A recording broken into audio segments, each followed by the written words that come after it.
What a game of football that was. Wasn't it glorious? A huge win for Everton and a huge defeat for Arsenal. But this is why you build up a cushion. This is the point of Arsenal's dazzling form coming into this game.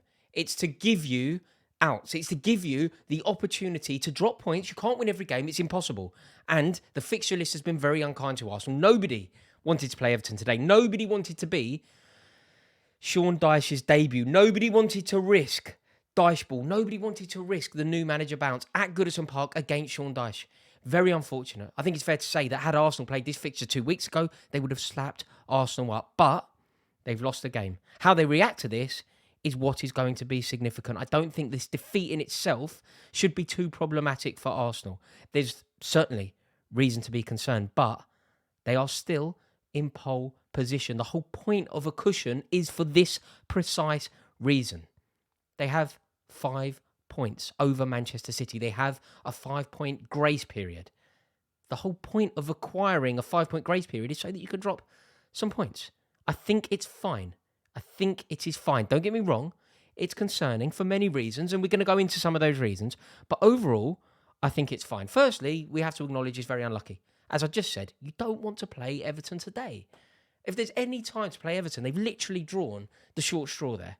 You play them 2 weeks ago, and you absolutely annihilate them. You play them today, and all of a sudden, there's a lift at Goodison Park. There's genuine belief at Goodison Park. Sean Dyche is obviously a brilliant manager. He's obviously a brilliant manager who knows exactly how to play against sides like Arsenal. So it's unlucky. The other reason why I think it's concerning for Arsenal is because this might just be a me thing. Maybe you can empathise with this, maybe you won't. I think winning at Goodison Park is for champions. It's not a prerequisite. Obviously, you don't have to win at Goodison Park. But I always see Goodison Park as the sort of yardstick. When Chelsea are going for the league, how do we do at Goodison Park? Pulling wins out the bag. The famous one, when Didier Drogba pulls it down on his chest, spins and wallops it. The same game where Frank Lampard scored a great goal in front of the Gladys Street. We're going for the league. You've got to get a result, and bang, we pulled it out of the bag. We had a really, really intense tussle up there. Diego Costa, we won 6-3. Diego Costa scored and had a fight with Seamus Coleman all game. But we won the league. Goodison Park is such a difficult ground to go to, regardless of the sort of form that the club are in. Like even last year, they didn't have terrible home form at all. So Goodison Park has always been the yardstick for me. So like I say, it's not curtains for Arsenal, but there is reason to be concerned because I always believe that the champions win at Goodison. Another reason why I think you could be concerned if you're an Arsenal fan is the sort of temperament of the team. Like I say, I think they're fine. I genuinely still think they'll win the league. I still think Arsenal will win the league. But the temperament, a few weeks ago when Arsenal drew at home to Newcastle, do you remember he got into it a bit with Eddie Howe? Sort of ended up having a bit of a fight, and his temperament, and he kind of lost his head, I think. Look, don't get me wrong, I don't think it's a big deal, and I think the reaction was totally outrageous. But you can't be losing it now. We're just in February. It's not even tense at the moment. It's not even problematic at the moment. You have to be cool. Even if you're not feeling cool, you have to be cool. You have to put pressure on your opposition. You have to put pressure on Man City. You have to feel like it's easy. You have to give off the vibe that you are champions. And I think the way that Arteta lost his head against Eddie Howe, I'm not moralistic about it. I don't mind it at all. But we saw it in his team today.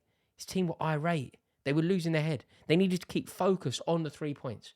It was an Everton team who are used to losing. It was an Everton team who haven't won for so long. It was an Everton team who simply cannot keep a clean sheet. Focus on the game. You've got the skill. You've got the players. You can beat them. Right up until the last minute. Whereas I feel like they got into fights. I think Morpie, he hates Arsenal, doesn't he? But he was winding up the Arsenal back line and he got into their head a bit. So I think overall Arsenal are fine. But there are a few things that need to be nipped in the bud. The other issue that they have, it's Thomas Partey. Thomas Partey is arguably the best player in the league this season. If we were talking about who is the player of the league so far this season, my vote would probably be Marcus Rashford. But I think you could easily make a case for Bukayo Saka. I think you could easily make a case for Thomas Partey. And how they cope when he isn't available, how they cope when he isn't on the pitch is worrying reading. I think Arsenal have lost 4 games in all competitions this season. Partey has either not featured at all or has been subbed in those games. So they need to work out a way of playing without Thomas Partey. I know that's easier said than done, But I tell you what the answer isn't. There are many possible answers to many possible problems. But I can tell you one answer that is not a solution to a particular problem. Jorginho doesn't replace Thomas Partey. Jorginho can bring a quality to Arsenal. But not that. Not that. Like, look, Jorginho isn't a player who I ever really liked. He isn't a player that I was ever on board with. But he's a proven winner. He's a proven winner who can certainly bring something to Arsenal. He's not comparable. He's nowhere near as good as Thomas Partey. Nowhere near as good as Martin Odegaard. Doesn't have the quality of Odegaard. Doesn't have the any of the skill set of Thomas Partey. And doesn't have the drive, determination and ability of Granit Xhaka. But he does have another quality. But you can't sub. Like, they're not like for like. And you can't do that. And also, I think Mikel Arteta, does anyone agree with me here? The timing of the substitution just before the set piece. Isn't that a rule in football? Like, even at baseline level, don't make a change before you defend a set piece. Particularly against Everton. Particularly against the Sean Dyche Everton team. Particularly at Goodison Park. So I think a few mistakes have been made. But maybe the biggest mistake of the lot was playing Thomas Partey in the FA Cup game. Because he went off injured today. But I feel like this has been very doom and gloom on Arsenal. I feel like I have to kind of emphasise again.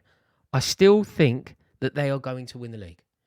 With regard to Everton, it's a huge 3 points. Huge.